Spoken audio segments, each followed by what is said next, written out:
राजेश अग्रवाल हमारे साथ हैं। राजेश जी, माफ़ी चाहेंगे पहले तो आपसे इतनी देरी से आपके पास आने के लिए।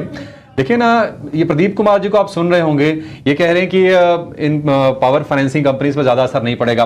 क्या इसको बाजार नहीं समझ पा रहा है? क्योंकि हम देख रहे हैं कि देखिए पीएफसी करीब 9% नीचे है, आरईसी का शेयर करीब 7% नीचे है, इरडा भी करीब 4-5% नीचे कारोबार कर रहा है। सर, आपका व्यू क्या है? आपने किस तरह से रीड किया है ये ड्राफ्ट गाइडलाइंस को, और आपके हिसाब से कितना इंपैक्ट डालेगा ये? नमस्कार अभिषेक जी, डेम्पे जी और भी पैनल में जो मित्रगण है, सबको नमस्कार। आपने सही कहा कि ये जो न्यूज आई कि आरबीआई कुछ एक्स्ट्रा प्रोविजनिंग चाहता है 5% के लगभग FY 27 तक, जो कि FY 25 में 2.5%, FY 26 में 3.5% और FY 27 में 5% की है, और चारों क्वार्टर में समान रूप से बांटा जाएगा। इसको बाजार ने थोड़ा ज्यादा ही नेगेटिव ले लिया। मेरा ये मानना है कि ये जो सारे स्टॉक, चाहे वो पीएफसी के हो, आरईसी के हो, इरेडा के हो, इस तरीके के जो भी स्टॉक है, उन्होंने लास्ट 1.5 साल में बहुत गजब की तेजी देखी थी।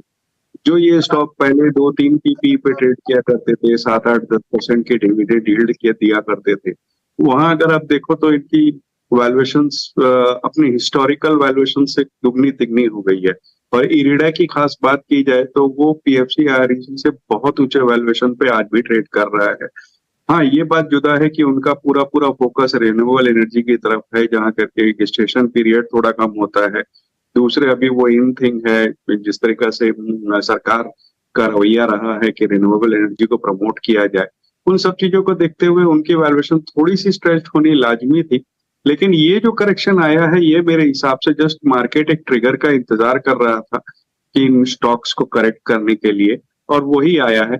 मेरे खुद के विचार ये हैं कि जो प्रोविजनिंग के नए रेगुलेशंस लागू किए गए हैं, उसमें कोई बहुत ज्यादा फर्क इनको नहीं पड़ेगा।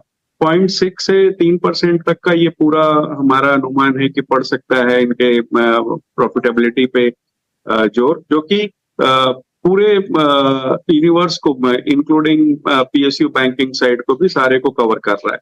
तो ये देखना पड़ेगा कि कौन से बैंक्स के कितने एक्सपोजर इंफ्रास्ट्रक्चर के या रियल एस्टेट के या अदर कंस्ट्रक्शन की तरफ है। तो उस पर डिपेंड करता है केस टू केस बेसिस। हमारा ये मानना है कि अगर यहाँ से थोड़ी बहुत और गिरावट आती है तो खास करके पीएफसी में खरीदारी की जा सकती है, या लार्जर पीएसयू बैंक्स की बात की जाए तो एसबीआई, या मिड कैप पीएसयू की बात की जाए तो आपके बैंक ऑफ महाराष्ट्र बहुत अच्छे वैल्यूएशंस पे उपलब्ध है, परफॉर्मेंस बहुत अच्छी रही। ठीक है, थोड़ी गिरावट आ जाए तो आप बल्कि खरीदारी कीजिए।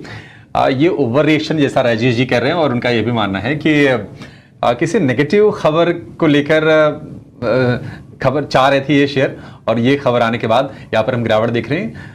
पीएफसी आरईसी अगर दोनों साल भर की बात करें तो ये 3 गुने 4 गुने ही हुए हैं शेयर, ये आप जरूर ध्यान में रखिएगा।